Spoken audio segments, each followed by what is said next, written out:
فرمایا وَإِذَا سَأَلَكَ عِبَادِي أَنِّي فَإِنِّي قَرِيب، محبوب جب میرے بندے آپ کی بارگاہ میں آ کے میرے بارے میں پوچھیں نا تو ان سے کہہ دینا میں ان کے قریب ہی ہوں، قریب ہی ہوں۔ دلیل کیا ہے؟ یہ جب بھی مجھ سے دعا مانگیں گے میں ان کی دعاؤں کو قبول فرماؤں گا، میں ان کے قریب ہوں، میں ان کے قریب ہوں۔ یہ جب بھی دعا مانگیں گے نا میں قبول کروں گا، میں ان کے قریب ہوں۔ اللہ تبارک و تعالیٰ کے بندے اللہ سے محبت کرتے، رب کی بارگاہ میں جھکتے، اس کو اپنے دکھ سناتے، اس کے پیارے محبوب صلی اللہ تعالیٰ علیہ وسلم کا وسیلہ لے کے اس کے حضور حاضر ہو جاتے، پیشانیاں سجدوں سے روشن ہوتی۔ ہم نا ہر چیز کے لیے وقت نکالتے ہیں، ہر چیز کے لیے، لیکن عبادت کے لیے وقت نہیں نکالتے۔ ہر شے آباد ہے، ہر شے، ہماری فیس بک بھی آباد ہے، واٹس ایپ بھی آباد ہے، ہمارے ٹویٹر بھی آباد ہیں، ہماری ہر چیز آباد ہے۔ سب سے کم آباد ہمارا مصلی رہ گیا ہے، سب سے کم۔ وہ لوگ اب ڈھونڈنے سے ملتے ہیں جن کی بغل میں مصلی ہوتا تھا۔ میرے بھائی، آپ کتنا کو دنیا کے پیچھے بھاگو گے تھکا دے گی، کتنا دولت کے پیچھے بھاگو گے تھکا دے گی۔ آپ جب اپنی زندگی میں جمع تفریق کرو گے نا تو مرتے وقت احساس ہوگا کہ سارا کچھ تو لوگوں کے لیے کیا، اپنے لیے تو کر ہی کچھ نہیں سکے۔ اور ہم عبادت کے معاملے میں بہانے بازی بھی کرتے ہیں۔ ہم کہتے ہیں اوہو رزق کمانا بھی تو عبادت ہی ہے نا، تو میں حلال روزی کے لیے جا رہا ہوں، یہ بھی تو عبادت ہے نا۔ میری طرح کے لوگ کہہ دیتے ہیں کہ میں سویرے اٹھ کے مدرسے میں کچھ اسباق دیکھتا ہوں تو یہ بھی تو عبادت ہے، میں بیان کرنے کے لیے مطالعہ کرتا ہوں تو یہ بھی تو عبادت ہے نا، اتنے لمبے سفر کر کے ملک میں دنیا میں گھومتا ہوں تو یہ بھی تو میں عبادت ہی کر رہا ہوں۔ اب اسپیشل نفلوں کے لیے وقت کس طرح نکلے، اسپیشل کر کے تسبیح میں کیسے چلاؤں، میں سارا کچھ ہم بہانے بنا لیتے ہیں نا۔ میرا سوال یہ ہے کہ یہ ساری باتیں صحابہ کو، نبی کریم کو، دیگر لوگوں کو بھی تو پتہ تھی نا، لیکن آپ غور تو کریں 23 سال حضور کو وقت ملا، مختصر وقت ظاہراً تبلیغ کرنے کے لیے، پوری دنیا میں دین بھی پھیلانا ہے۔ گھر میں 11 ازواج ہے، 4 بیٹیاں ہیں، ان کی اولادیں، سارے کام کاج بھی دیکھنے، لیکن سیدہ طیبہ طاہرہ حضرت عائشہ صدیقہ رضی اللہ تعالیٰ عنہ فرماتی ہیں سارا دن تبلیغ کرتے، ہر غلام کے دکھ سنتے، گھر میں آتے تو اپنے گھر والوں کا خیال کرتے، کام میں ہمارا ہاتھ بٹاتے۔ قربان جاؤں، کہتی ہیں زمانہ سارا سو جاتا لیکن آمنہ کے لال مصلی بچھا لیتے۔ دنیا سو گئی، ساری سب سو گئے، جو خدام تھے، وہ جو غلام تھے وہ سو گئے۔ صحیح مسلم میں لفظ ملیں گے، سیدہ پاک فرماتی ہیں او میرے نبی کے غلاموں، میں نے یہ رنگ بھی دیکھا ہے کہ حضور نے اتنا کھڑے رہے، اتنا قیام کیا، اتنا قیام کیا کہ مقدس پیروں میں ورم آ گئے، سوج گئے پیر، اتنے بڑے۔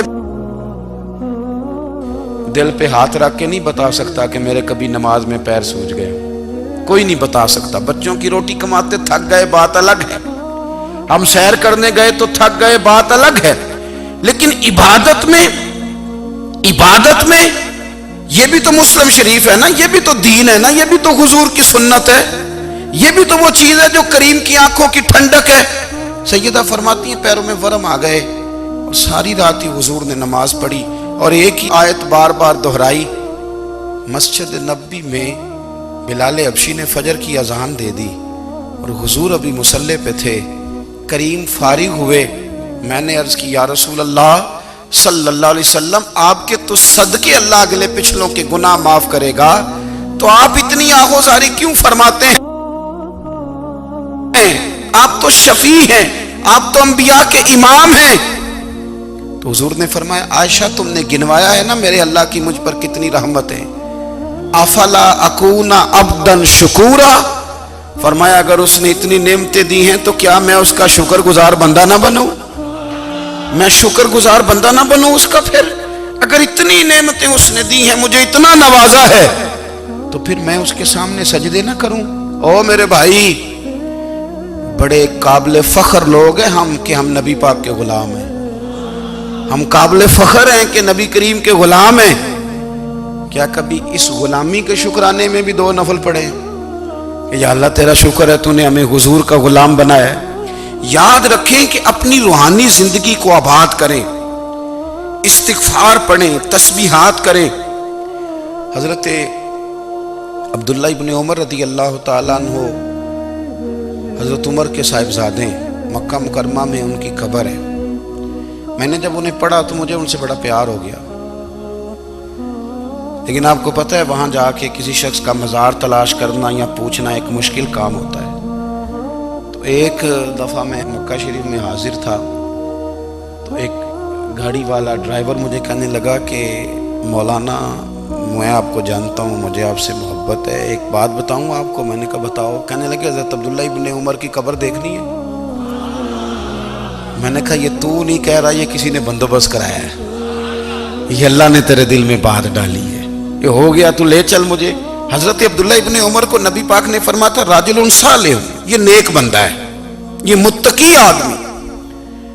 حضرت عبداللہ ابن عمر رضی اللہ تعالیٰ عنہ سیدنا فاروق اعظم رضی اللہ تعالیٰ عنہ کے صاحبزادے ہیں، اور ان کی ہمشیرہ سیدہ حفصہ رضی اللہ تعالیٰ عنہ حضور کی زوجہ محترمہ ہے۔ ایک دن اپنی ہمشیرہ سے کہنے لگے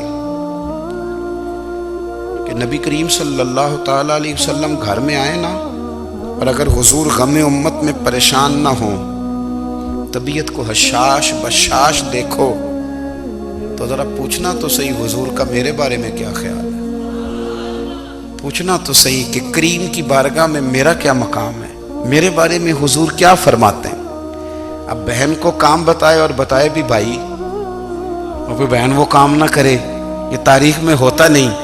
حضرت عمر فاروق رضی اللہ تعالیٰ عنہ کی صاحبزادی ام المومنین رضی اللہ تعالیٰ عنہ فرماتی ہیں کہ میں تو بس منتظر تھی، انہوں نے تو کہا تھا نا کہ اگر تم حشاش بشاش دیکھو تو بات کرنا، لیکن حضور تشریف لائے، میری باری تھی، میرے گھر تشریف لائے، کھانا پیش کیا تو فوراً میں نے عرض کی حضور ایک بات پوچھنی تھی۔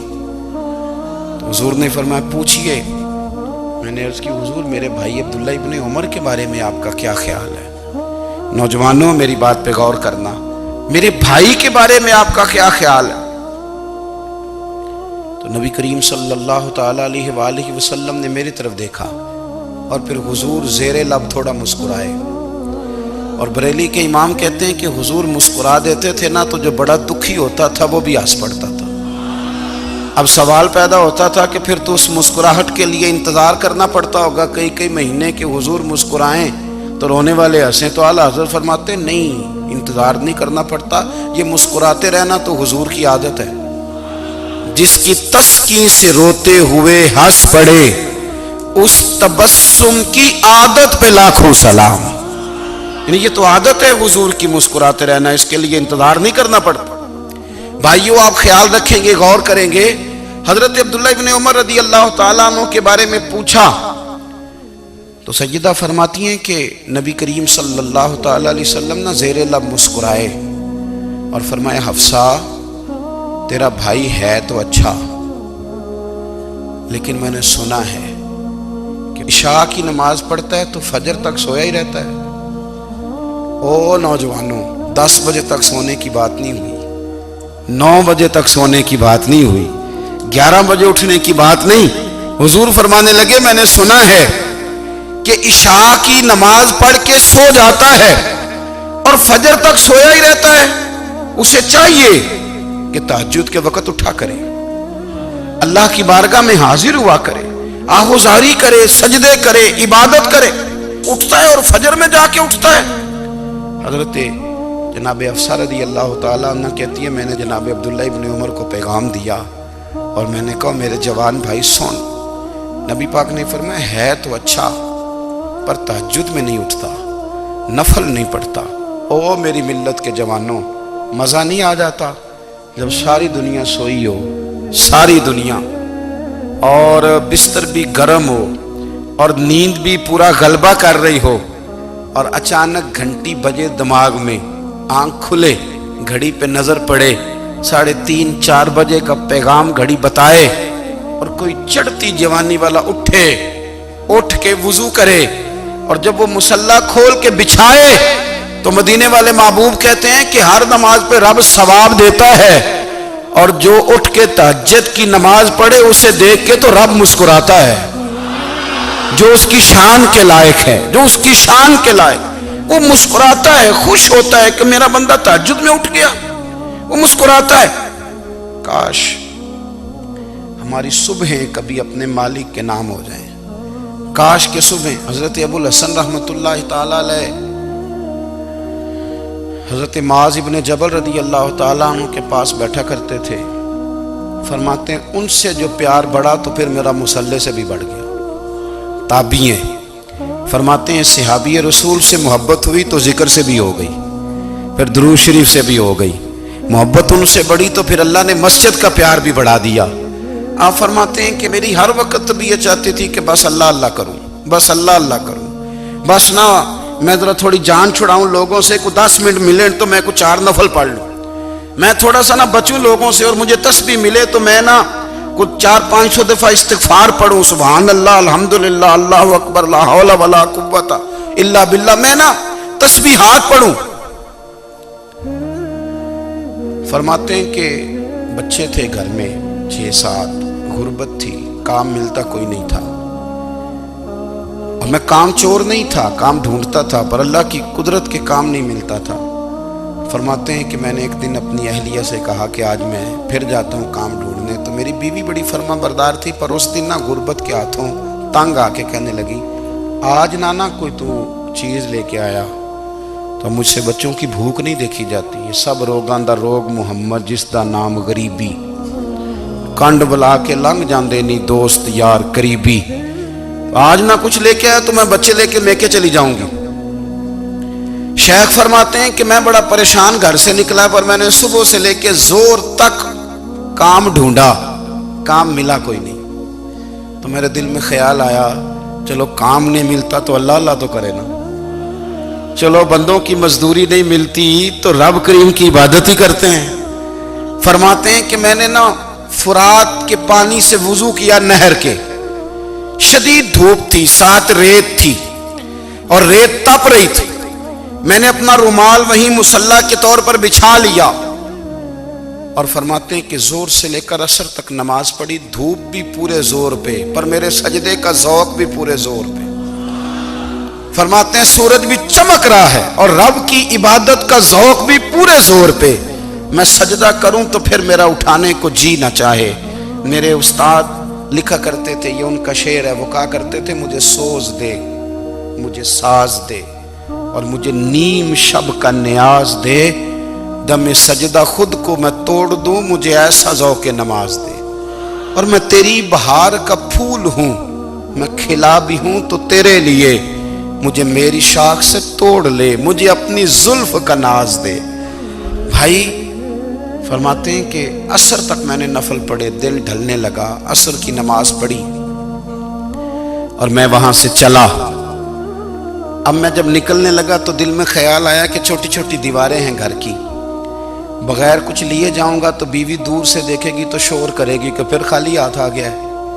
کہتے میں نے اپنے اسی رومال میں جس پہ میں نے نماز پڑھی تھی نا، رومال میں کی آخی دے پنجابی جسافہ کہتے ہیں، اسی میں نا میں نے کچھ ریت بھر لی کہ وہ دور سے دیکھے گی تو سمجھے گی کچھ لے کے آیا ہے، چلو جا کے اسے بتا دوں گا کہ آج پھر مزدوری نہیں ملی۔ کہتے ہیں وہ ریت لے کر جب میں گھر میں گیا تو پہلے بیوی دروازے پہ کھڑی ہوتی تھی، پوچھتی تھی خالی ہاتھ آ گئے ہو؟ آج میں نے دیکھا تو ہے ہی کوئی نہیں۔ فرماتے ہیں میں اندر داخل ہوا، سلام لیے، کونے میں میں نے وہ رومال رکھ دیا اور میں نے آواز دی کہ بھلی مانس کہاں ہو؟ تو وہ کہنے لگی آپ منہ ہاتھ دھو لیں، میں روٹی لے کے آئی۔ میں نے کہا روٹی کہاں سے آ گئی؟ یہاں تو کئی دنوں کے فاقے، تو کئی دنوں کی غربت ہے، یہاں تو اس گھر میں تو فقیری ہے۔ فرماتے ہیں کہ وہ روٹی لے کے آئی اور اس وقت کی جو موجودہ نعمتیں تھیں، سمجھ لیں سلاد، اچار، ہر چیز ساتھ لائی۔ میں نے کہا کہ بچے کہاں گئے؟ کہنے لگی وہ کھانا کھا کے کھیلنے گئے، آپ کھانا کھا لیں آ جاتے۔ کھانا اس نے چن دیا۔ میں نے حیرت انگیز لہجے میں ساری نعمتیں اپنے دسترخوان پہ دیکھ کر کے بیوی سے پوچھا یہ کہاں سے آیا کھانا؟ بچوں کو تو نے کہاں سے کھانا کھلایا؟ یہ سارا کچھ کیسا ہے؟ کہنے لگی پتہ نہیں آج آپ کس کریم کی مزدوری کرنے چلے گئے تھے۔ پتہ نہیں کس کریم کی میرے گھر میں تو اتنی نعمتیں آئی ہیں کہ مجھ سے سنبھالی نہیں جا رہی، اتنا اناج ہے، اتنا گندم ہے، کس کریم کے دروازے آج چلے گئے تھے؟ یہ کہتے کہتے وہ اٹھی اور اٹھ کر کے کہنے لگی پہلے بڑا کچھ آیا تھا، اب کیا لے آئے ہو؟ اور جا کر کے نا اس نے وہ ریت والا رومال کھولا، کہنے لگے میں تو لے کے آیا تھا ریت، تو میرے رب نے اسے بھی سونے اور ہیرے بنا دیا تھا۔ جب آپ کی توجہ اللہ کی جانب، میرے نبی پاک صلی اللہ تعالی علیہ وسلم نے فرمایا ہر چیز اپنے رب سے مانگ، ہر چیز مانگ، ہر چیز مانگ۔ یا رسول اللہ کیا کچھ؟ میرے محبوب نے فرمایا تیرے گھر میں نمک بھی ختم ہو جائے تو وہ بھی اپنے رب سے مانگا کر، تو مانگنا وہ تجھے دے گا، تو اس کی بارگاہ میں کشکول طلب دراز تو کرنا۔ اور ترمذی شریف میں عجیب لفظ ہے، رسول کائنات نے فرمایا، رب کریم فرماتا ہے جب میرا بندہ ہاتھ اٹھاتا ہے نا تو مجھے حیا آتی ہے کہ میں خالی کیسے لوٹا دوں اس کے۔ اتنے بڑے بادشاہ کی بارگاہ میں دعا کی بڑی طاقت ہے۔ میرے نبی پاک نے فرمایا دعا مومن کا ہتھیار ہے، دعا مومن کا، دعا مومن کا۔ حضور نے فرمایا تقدیر کو سوائے دعا کے کوئی چیز نہیں بدل سکتی۔ دعا مومن کا ہتھیار ہے، یہ کافر کے پاس کوئی نہیں، یہ ہتھیار ہے مومن کا۔ اللہ کرے آپ کو سمجھ آئے، پھر سنیں، کئی بار کہہ چکا ہوں یہ ہتھیار ہے۔ کافر کے مقابلے میں جو تیرے پاس سب سے بڑا ہتھیار ہے وہ دعا ہے۔ دعائیں کرانی چھوڑ دی، کرنی چھوڑ دی، لینی چھوڑ دی۔ حضرت سیدنا انس بن مالک رضی اللہ تعالیٰ عنہ فرمایا کرتے تھے میں نے وہ رنگ دیکھا ہے جب حضور دعا مانگتے تھے اور حضور کی مقدس آنکھوں میں آنسو بھی ساتھ ہی بہا کرتے تھے، میں نے وہ انداز دیکھا ہے۔ بھائی اپنا مصلی کا، عبادت کا، وظائف کا، اللہ اللہ کا سلسلہ اس کو مضبوط کریں، اپنی دعاؤں کے تعلق کو مضبوط کریں۔ دعائیں بڑے انقلاب برپا کر دیتی ہیں۔ ہم تھوڑے تھوڑے نا جب سے خشک ہوئے ہیں نا، خشک، اور میری تو جماعت ہی صوفیاء کی جماعت تھی، ہم تو داتا علی اجمیری کی جماعت سے، ہم تو خواجہ اجمیری کی جماعت سے، ہم تو شیخ احمد فاروق سرہندی کی جماعت سے، ہم تو صوفیاء کی جماعت۔ ہماری جماعت نے بھی وہ تعلق جو ہمارے بزرگوں نے بنایا تھا۔ بزرگ اللہ کے قریب کیسے جاتا ہے؟ تو ہمارے یہاں نا بہت سارے لوگ کہتے ہیں جی نظر ہو گئی تو کام ہو گیا۔ بھائی جو بخاری مسلم میں طریقہ ہے نا اللہ کا قرب پانے کا، وہ تو نفل ہے۔ نبی کریم علیہ السلام نے فرمایا بندہ نفلوں کے ذریعے رب کے قریب جاتا ہے، اور اتنا قریب جاتا ہے کہ پھر اللہ اس کی زبان بن جاتا ہے، اللہ اس کی آنکھیں بن جاتا ہے، کان بن جاتا ہے، ہاتھ اور پیر بن جاتا ہے۔ تو یہ تو عبادت ہے، یہ تو اللہ کی بارگاہ کی حاضری ہے جو آپ کو اللہ کے قریب کرے گی۔ تو اپنے نماز کو اہمیت دے کے ادا کریں، نمازیں موبائل بند کر کے ادا کریں۔ لیکن نا کچھ لوگ کہتے ہیں مجھے ٹائم نہیں ملتا نماز کا، تو میں کہتا ہوں یہ آپ نے بڑی جرت کی بات کی ہے۔ مجھے کو میرا پیر بھائی کہہ دینا میرے پاس ٹائم نہیں آپ کو ملنے کا، تو میں کہتا ہوں آج کے بعد آنا ہی نہ۔ تو کیا سمجھتا ہے، تو بہت بڑا آدمی ہے، تیرے پاس ٹائم نہیں اور ہمیں ملنے کا ٹائم، موج کر۔ تو آپ نے اللہ رسول کو کہہ دیا ٹائم نہیں۔ اور عجیب فلسفہ ہے نا، کہا جائے نماز پڑھنے آؤ تو کہتے ہیں کپڑے ٹھیک نہیں، اور کہا جائے کہ آؤ ذرا دعوت پہ چلیں تو کہتے ہیں ایک منٹ ٹھہر میں کپڑے بدل کے آیا۔ نماز کے لیے کہا تو کہتے ہیں ٹھیک نہیں، دعوت کے لیے کہا تو کہتے ہیں میں ذرا تیاری کر لوں، یوں جانا مناسب نہیں۔ یہ معاملہ ٹھیک نہیں۔ رب تو فرماتا ہے کہ جب تو مسجد میں آ تو زینت اختیار کر کے آ، خوب ذوق سے دعا مانگے، خوب شوق سے نماز پڑھیں، خوب استغفار کا مزاج بنائیں۔ آپ لوگوں کے بیچ رہ کے سکھ حاصل کرنا چاہتے ہیں، لیکن آپ کو پتہ ہے کئی مہینے غار حرا میں رہنا بھی مدینے والے محبوب کا طریقہ ہے۔ ہر سال اعتکاف بیٹھنا الگ سے، یہ بھی حضور کا طریقہ ہے۔ مسجد نبی کے اندر دروازہ کھلتا تھا نبی کریم کا، پر گھر کے اندر نفل پڑھے نبی پاک، اور حضور فرماتے ہیں کچھ نفل نماز گھر میں بھی پڑھا کرو، گھر کو قبرستان نہ بناؤ۔ ہمارا گھر اللہ کے ذکر سے آباد ہوگا۔ اگر ہم نماز پڑھیں گے نا، میں جب سنت پڑھنے کے لیے گھر میں کھڑا ہوتا ہوں تو میرا جو 2.5-3 سال کا بیٹا ہے نا، وہ بھی میرے ساتھ نماز پڑھنی شروع کر دے۔ اسے پتہ کوئی نہیں نماز کیا ہوتی ہے، لیکن وہ بھی نا سجدہ نہ بھی کرنا ہے تو ساتھ لیٹ ضرور جاتا ہے۔ پتہ چلا بچے لیکچر دینے سے نماز نہیں پڑھتے، نماز شروع کر دیں تو بچے بھی شروع کر دیتے ہیں۔ ہم جب پریشان ہوتے ہیں تو لیکچر دیتے ہیں، تو لیکچر تو باہر شاید چل جائے، گھر میں کیسے چلے گا؟ گھر میں تو عمل چلے گا۔ تو میرے عزیز، آج کے اس روحانی اجتماع میں ہمارے دوستوں نے جو محنت کی، ہم نے بار بار اپنی نیت سے پوچھا، خدا ہمیں معاف کرے اگر کوئی ذاتی شہرت ہے، کوئی ہمارے ذاتی مفادات ہیں، رب ہمیں ہدایت دے۔ ہماری یہ خواہش تھی کہ روحانی اجتماع ہمیں تھوڑا سا اللہ اور اس کے رسول کے جانب مائل کرے، کچھ ہمارا رشتہ مصلی کے ساتھ مضبوط